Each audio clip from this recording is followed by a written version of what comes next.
Have you ever heard a song that felt like more than just a song?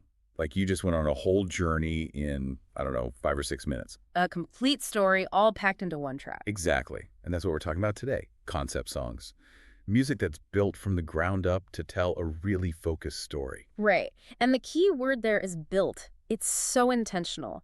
A concept song isn't just a regular pop hit with a story in it. So what's the difference?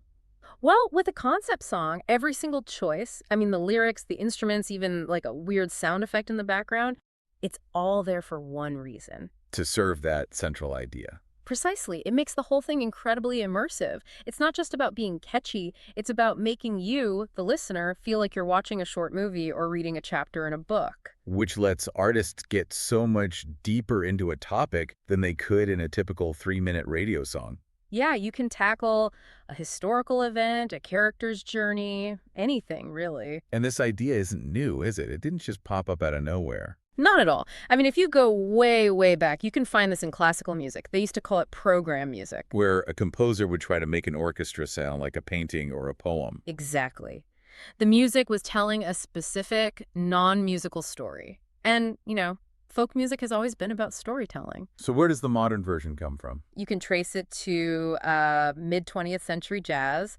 Artists started making whole albums that were built around a single mood or a feeling. Making the entire record feel like one cohesive piece of art. Right. And then in the 1960s, things really changed. Technology. Recording studios got way more advanced. Suddenly, bands could layer sounds and make songs that were much longer and more complex than the standard radio single. So they had the freedom to think bigger. Yes. And the album, not just the single, became the main artistic statement. Rock bands started seeing themselves less as hit makers and more as, well, serious artists. And a concept album or a long concept song was the perfect way to prove that.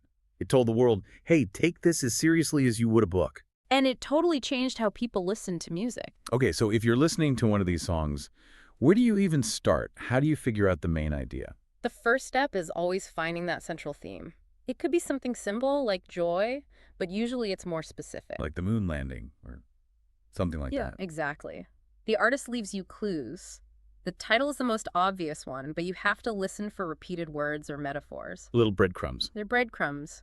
Sometimes it's an abstract idea, not a person or an event, and you have to pay attention to the tiny details. Like what?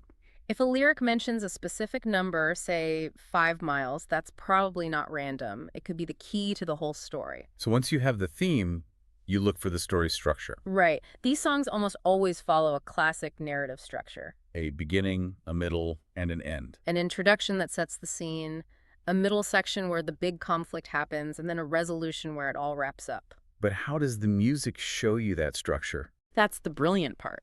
The composer uses the music itself as a signal. The intro might be slow and calm.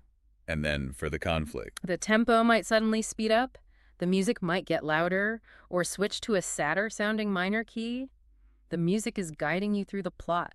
And what about the instruments themselves? I mean, they're not just playing notes, right? They're telling the story, too. Absolutely. That gets into the idea of a soundscape. Okay, what's a soundscape? It's all the background audio an artist uses to build a world. If the song is about the ocean, you might actually hear the sound of waves or seagulls mixed in. Oh, right. Or car horns for a song about a city. Pulls you right into the setting. It's all about immersion. And the choice of instrument is huge. A distorted electric guitar gives you a totally different feeling than a soft piano. One feels angry or chaotic. The other feels thoughtful. The artist is basically telling you how to feel about the story. And watch for changes in volume, what we call dynamics. How does that work? A sudden drop in volume can create tension, like someone is whispering a secret. A sudden loud crash can signal a surprise or the peak of the action. So the music is doing just as much work as the words. At least as much. Yeah. And the words themselves are crafted like poetry. Using things like imagery, right, to paint a picture in your head. Very strong imagery. And metaphors. A songwriter might talk about a storm, but they're really talking about a difficult time in someone's life. They're packing a lot of meaning into just a few words. They have to be efficient. Another big choice is perspective. You mean who is telling the story? Exactly. Is it a first-person song where the singer says, I? That puts you directly in the character's shoes? So you feel what they feel. Or is it a third-person narrator who's describing the events from the outside. That gives you a bit more distance to, analyze what's happening. And the singer's voice itself? Yeah. That's part of the character, too. Oh, it's critical. A rough, strained voice can tell you a character is tough or in pain. A soft, clear voice suggests someone gentle or calm. The vocal performance is a huge tool for character development. Okay, so that's the single song. How does that compare to a full concept album? It's really about scale.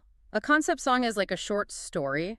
It has to be incredibly focused to get its point across in just a few minutes. What an album. A concept album is a novel. Each song is like a new chapter. It gives the artist so much more room to breathe. To build a more complex plot, introduce more characters. Exactly. You can show a character changing over many years, something you just can't do in a single track. It's a much bigger undertaking. Which is why these albums and songs often become so important culturally. They're not just disposable pop hits, No, they're often studied in schools. like in an English class. For sure. Analyzing a concept song is a lot like analyzing a poem. You're looking at the theme, the tone, the figurative language. But you're also looking at the music. Right, it teaches you critical thinking. You have to ask why. Why did the artist choose that instrument? Why did the tempo change right there? It shows that music can be a really serious art form that explores big ideas. And I think it's only going to get more interesting in the future. How so? Well, with digital technology, artists can create soundscapes that are unbelievably detailed.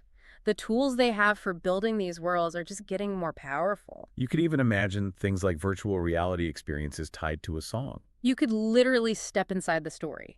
But no matter what the tech is, the format will survive because people will always want to hear a good story. It really is a bridge between music, literature, and history.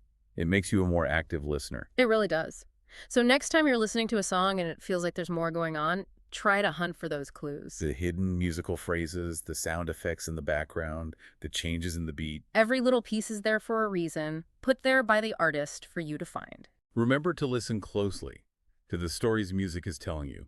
Good luck with your studies.